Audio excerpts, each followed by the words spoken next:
with Samantha Stone. We have a lot going on across the city, despite the fact that it's summertime and things sometimes feel like they slow down. We've got tons of things going around. One of the things I just wanted to mention to you, and we'll put a graphic up on the screen so you can see it, is we have a financial seminar that's free that's being hosted at the library.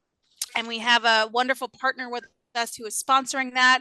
And it's really to help people who have had maybe a low credit score understand the credit scoring system, but most importantly, figure out how to recover from a low credit score. So that's a free session that's happening August 8th. I encourage folks to sign up for that. Plus, we're going to have a little bit of a light dinner there as well. So you can not have to cook on a warm summer night. So hope to see many of you there. Registration for that is on the Woburn Public Library page. You can also go to the city website and find it in the calendar as well. With that, let's turn over to Jeff Dillon. Welcome, Jeff. Thank you, Samantha. Thank you to you and Woburn Public Media for having this format and getting the news out to the public. It's a great way to do it. Yeah, we're excited. Mayor Concannon's on vacation this week, so thrilled to have you join us and talk a little bit about city business. It's my pleasure. Great. So one of the things that's happening in our capital budget this year is smack dab in Ward 3. I know I'm kind of excited about it, and it's full to fruition. That will happen up at the old Hurl School. I thought I'd give a minute to just talk about what I know has been a passion project for you on behalf of our community and what we'll be doing next. Sure. Well, we're starting out hopefully on the top half. It's really a two-part project.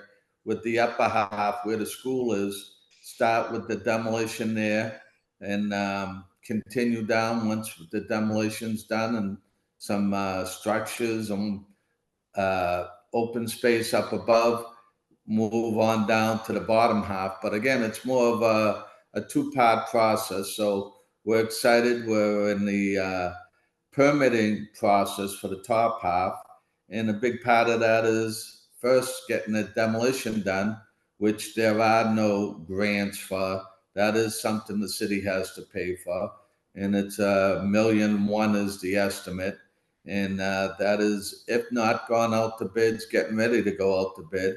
So it went to the Capitol, and now it's in committee, and hopefully right through in August 6th and gets passed so we can get the school down, which, you know, is bittersweet. I went there myself. My kids went there. I had an aunt who taught there for over 50 years. So, but as we know, time is sometimes, you know, important to get things moved forward, and change is sometimes difficult, but it's hopefully positive, and we get this going real soon. Well, we do know also from past experience, when we leave buildings that are abandoned and not being used, they sort of just attract people breaking windows and coming by, and a little bit of vandalism. So I think it's a safety measure as well as a nice, lovely step towards the park area that we'll ultimately be building there. No, you absolutely hit the nail on the head. It's part of my daily walk. Half my walks during the week are down around the pond. The other half is through the neighborhood. And I walk that 4 or 5 times a week. And indeed, you know, it's tired. It's time to take it down. It's fair to the neighbors to get it down, have them look at something that's much more appealing than a school that's beyond the chairs. Excellent. I thought we could also catch up quickly. We know that there is a public meeting coming up around MBTA communities, and thought it would be just a chance for you, as in your role as president of City Council, talk about our progress towards meeting the compliance requirements for that. Sure. Somewhat of a complicated deal in front of us. Right now, we're at the point where John Cashel at the planning department and Casey Haggerty have worked very closely with Councilor DeMambro and Councilor Mercer Bruin as well. They've worked with the planning board, and they have picked out an area over at the Anderson transfer station, 56 plus acres that will look at rezoning. And again, it's in its infant stage that it's coming in front of us. Um, some different opinions, and I understand why we have different opinions. I think a lot of us in city council are not thrilled with big government basically giving us unfunded mandates. But at the same token, we all do know we need more housing, and that is one part of the city that there is quite a bit of room for expansion, and one may say is undeveloped for what it can be for getting the full potential out of it. So everyone's worked real hard, and it's actually coming in front of us August 6th. We have Jeff Davis. He's our MBTA 3A consultant to the city. He's going to come speak to us in chambers. So if anyone's interested, that's a really good time to come in and listen to the whole rundown. I know I'm looking forward to it.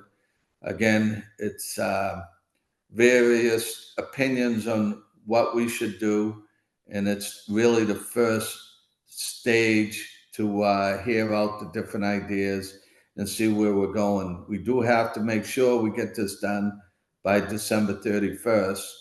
And as I say, all the people that are involved are working very quickly and putting a lot of effort into making sure we get this right, because it is 2,631 units that we need to zone for.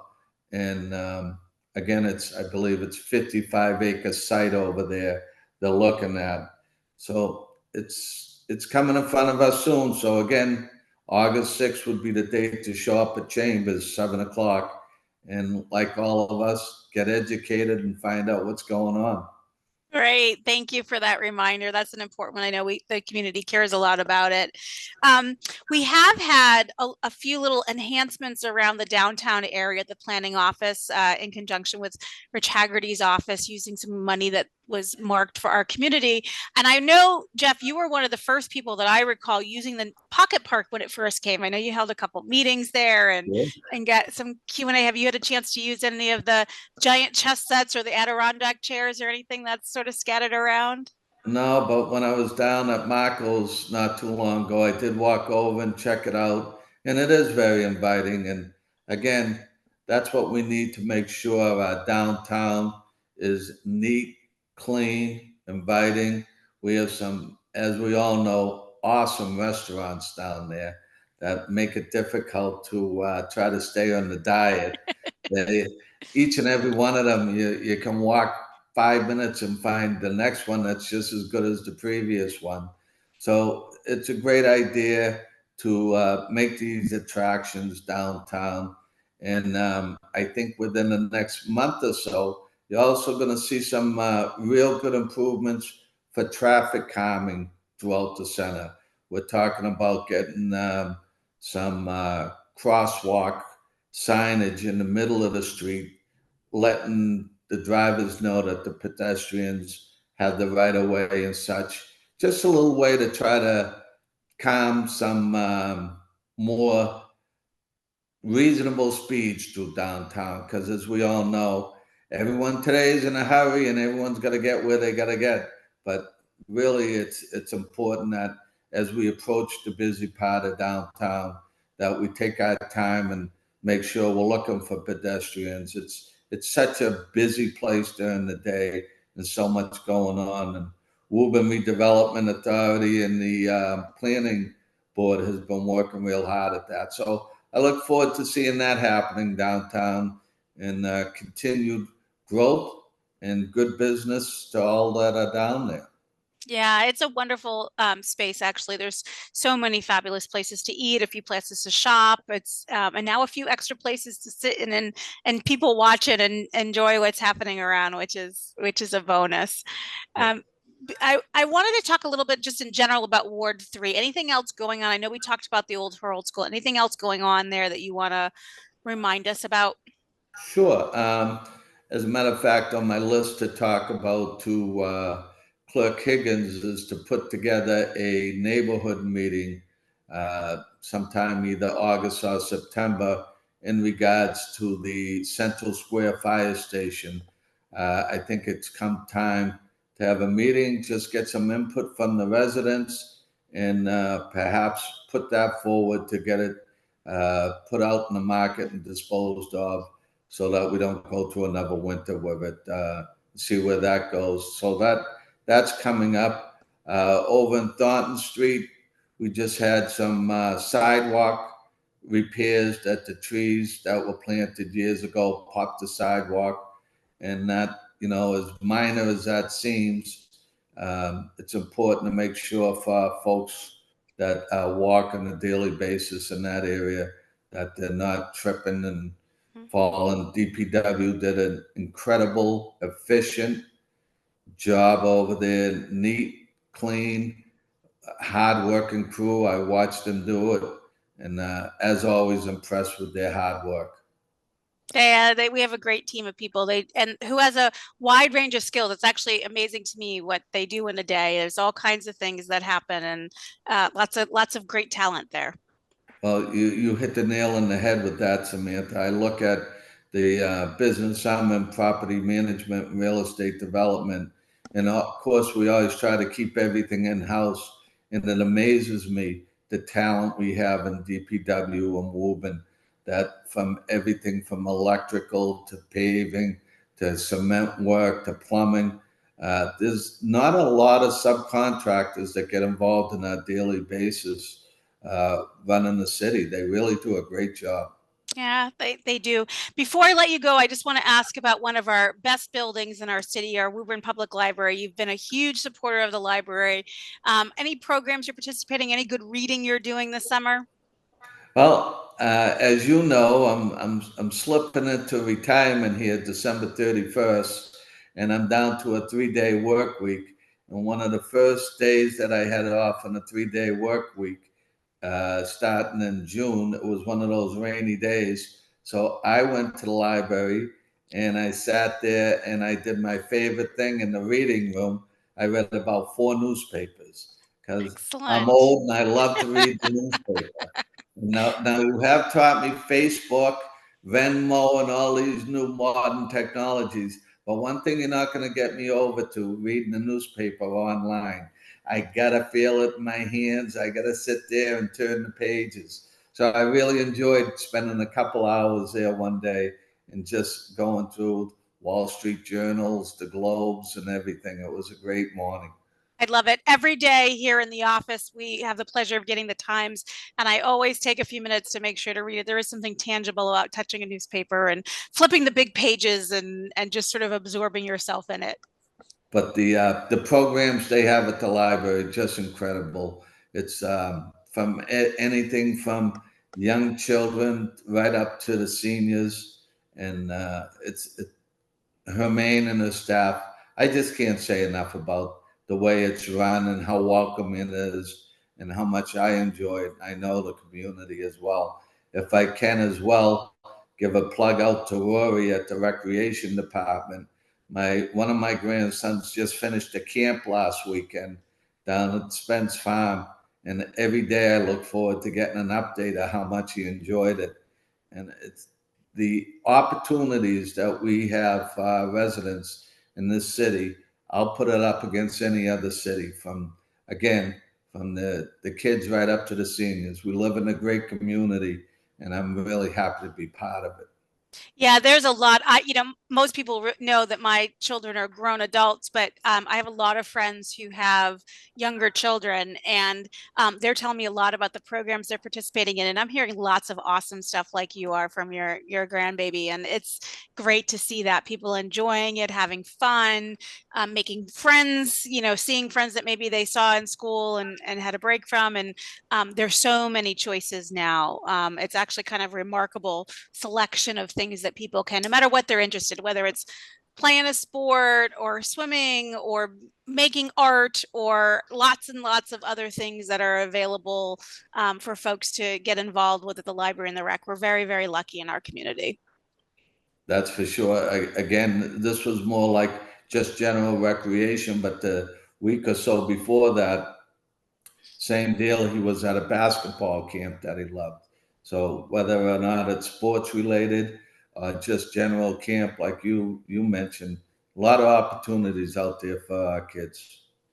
Yeah, I wish I could send some of my kids to camp now. Can I send them to camp to like how to clean up after yourselves in the kitchen and all those life skills that maybe I didn't do as good a job at as I hoped. Don't say that because my wife will be sending me off to camp. I love it. Thanks for joining us, Jeff. No, it's a pleasure, and I want to again thank you and Woburn Public Media for the format. Yeah, excellent. Thank you. Next up, we're going to talk a little bit about Women Equality Day and a really special program we have. Welcome to Polly. Hi, Samantha. Thank you for inviting us. Oh, I'm so glad that you're here. I thought we could talk a little bit about Women Equality Day overall, and then we'll dive into the special program that you're organizing and sponsoring. Tell us a little bit about what that day means to you and the organization that you serve.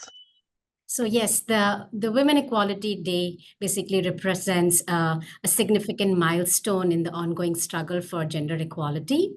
It marks the anniversary of the 19th Amendment of the U.S. Constitution, which granted the women to right to vote. And it's a day to celebrate the courage and resilience of the women who fought tirelessly for suffrage and those who continue to advocate for equality today. For me, working for Saheli for the past 4 years, supporting women who've gone through gender-based violence, it's an incredible day because it actually highlights the intersectionality of gender issues, emphasizing that true equality must encompass all women, not only young, old, but those from the marginalized and underrepresented groups as well. We support a lot of immigrant women, so it marks a very important day for us.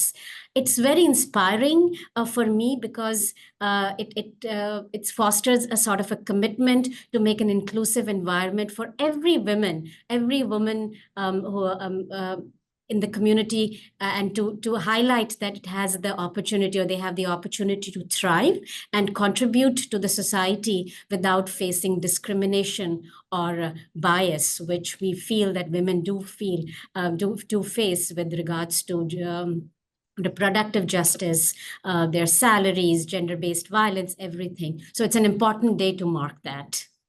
I love that you've chosen to mark that day by helping women learn a new skill potentially and gain some control. And so you're sponsoring a self-defense class. Tell us about the class.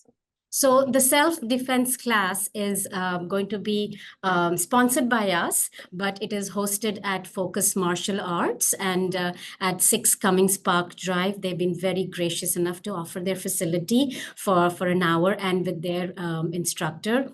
It's on Friday, August 30th, 2024 from 6 to 7 p.m. It's free of cost. All you need to do is register. And I have a flyer with the QR code, which I'll probably bring at the City Hall this evening.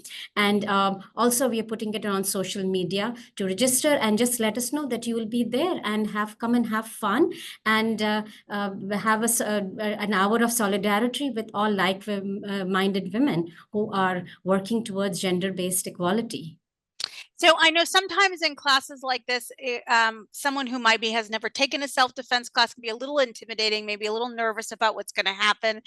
Is this, class set up for folks who might be new? Maybe it's the first time they've done this, a beginner, to feel comfortable coming and sharing space? Absolutely. It's a very basic class, but they will talk about self-defense and there's nothing major. I've never done this before, so I'll be there. So yeah, anybody can come and take it, and they talk about basic self-defense and how to do. It's not going to be hard on the bones and the body.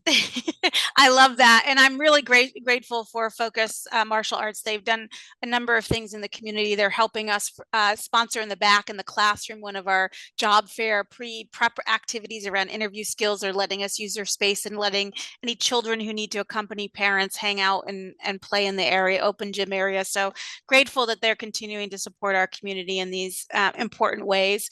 Are there any age limits, either, in terms of youth, or maybe even on the other side of things where the course is well suited for folks of a particular age? Yes, great question, Samantha. We definitely don't want very young children because it's could be hazardous. So, but young adults in their teens are more than welcome, and of course, a lot elderly people, it will be difficult for them.